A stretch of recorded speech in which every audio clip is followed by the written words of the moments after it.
ये बात सन 1925 की है। असम के एक कार्यक्रम में एक महिला को महिलाओं की शिक्षा के महत्व पर बोलने के लिए बुलाया गया। जब उस महिला ने देखा कि वहाँ पर महिलाएं पुरुषों से अलग बांस के एक बने पर्दे के पीछे बैठी थी, तो उससे रहा ना गया। उन्होंने तुरंत माइक पकड़ा और उस पर जोर से ललकारते हुए कहा, अरे तुम सब पीछे क्यों बैठी हो, यहाँ आगे आकर बैठो। उनकी बात सुनकर बांस के पर्दे के पीछे बैठी महिलाएं आगे आकर बैठ गईं। माइक पर बोलने वाली उस महिला का नाम था चंद्रप्रभा सैक्यानी। उन्होंने असम में सदियों से चली आ रही प्रथा प्रथा को ख़त्म करने में एक महत्वपूर्ण भूमिका निभाई। आज की इस वीडियो में उन्हीं के बारे में। चंद्रप्रभा सैक्यानी का नाम असम की समाज सुधारक, स्वतंत्रता सेनानी, लेखिका तथा महिला अधिकारों के लिए लड़ने वाली के रूप में जाना जाता है। इनका जन्म 16 मार्च 1901 को असम के कामरूप जिले के दोइसिनगिरी गांव में हुआ। 11 भाई बहनों में वह 7वें स्थान पर थीं। चंद्रप्रभा में बचपन से ही पढ़ने की बहुत ललक थी और उन दिनों लड़कियों के लिए अलग से स्कूल नहीं था, सिर्फ लड़के ही स्कूल जा सकते थे। इसलिए वह अपनी बहन के साथ कई किलोमीटर दूर तक पैदल चलकर कमर तक कीचड़ में लथपथ होकर लड़कों के स्कूल जाती थी। स्कूल से लौटने पर वह अपनी गांव की लड़कियों को इकट्ठा कर वह सब सिखाती थी जो खुद उन्होंने स्कूल में सीखा था, और उस समय उनकी उम्र सिर्फ 13 साल थी। एक बार उस इलाके के स्कूल सब इंस्पेक्टर की निगाह उन पर पड़ी और वह उनकी इन कोशिशों को देखकर बहुत खुश हुए और फिर उन्हें नावगांव मिशन स्कूल में पढ़ने के लिए स्कॉलरशिप मिली। लेकिन उन दिनों उन्हीं लड़कियों को प्रवेश मिलता था जो ईसाई धर्म अपनाती थीं।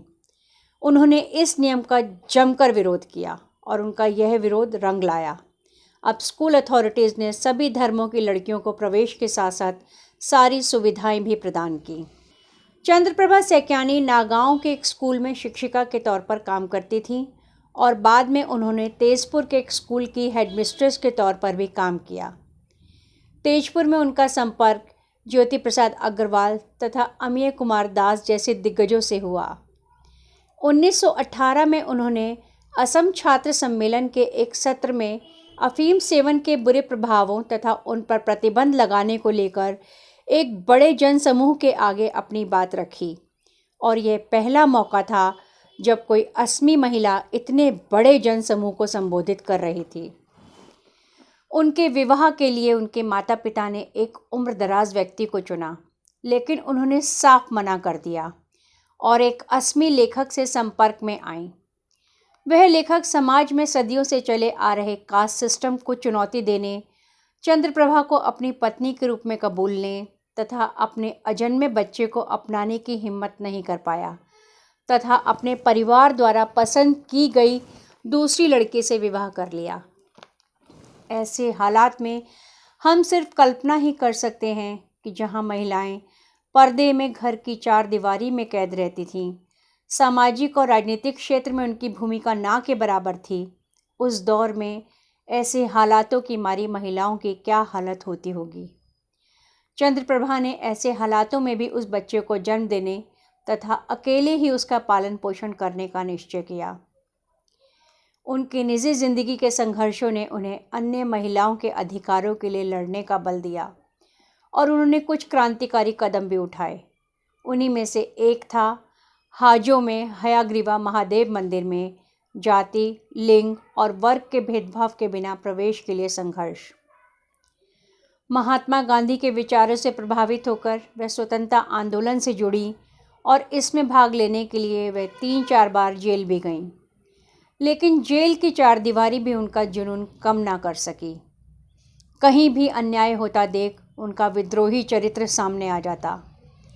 बाल विवाह, बहुविवाह, अस्पृश्यता तथा अन्य सामाजिक बुराइयों के खिलाफ उन्होंने बोला भी और लिखा भी।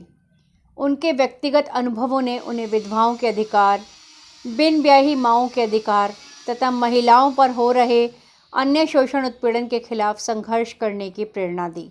16 मार्च 1972 को अपने 72वें जन्मदिन पर ही उन्होंने अंतिम सांस ली। उनकी मृत्यु के थोड़े समय बाद ही भारत सरकार ने उन्हें पद्मश्री से नवाजा और 2002 में उनके सम्मान में एक डाक टिकट जारी किया। उनकी ज़िंदगी पर एक उपन्यास अभियात्री one life many rivers Assam की एक जानी मानी उपन्यासकार निरुपमा बोरगोहेन ने लिखा है।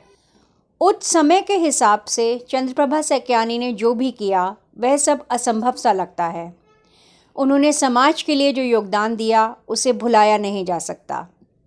तो मैं सीमा मिलती हूँ आपसे अगले वीडियो में, तब तक के लिए विदा।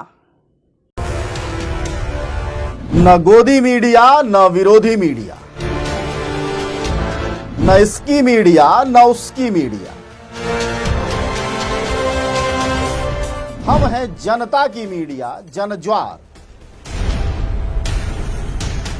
जनज्वार की हर खबर को जन जन तक पहुंचाने के लिए फेसबुक पेज को फॉलो करें, शेयर करें।